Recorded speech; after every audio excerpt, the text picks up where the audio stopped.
আয়াতুল কুরসি পড়ে ভুলেও একটি কাজ করবেন না, ভালো করে স্মরণ রাখবেন।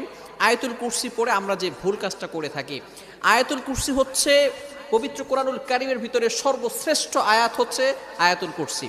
সূরার ভিতরে সর্বশ্রেষ্ঠ সূরা হচ্ছে সূরা ফাতিহা, সূরা ইয়াসিন, সূরা বাকারা, তবে আয়াতের ভিতরে সর্বশ্রেষ্ঠ আয়াত হচ্ছে আয়াতুল কুরসি। 3 নম্বর পারার 1 নম্বর পৃষ্ঠা সূরা বাকারার 255 নম্বর আয়াত। এই আয়াতটি এতটা ফজিলতপূর্ণ আয়াত, আল্লাহু লা ইলাহা ইল্লাহু আল হাইয়ুল কাইয়্যুম। এই আয়াতের ভিতরে আল্লাহ তাআলার 2টি চমৎকার নাম আছে। এই নামকে বলা হয় ইসমে আজম, আল হাইয়ুল কাইয়্যুম।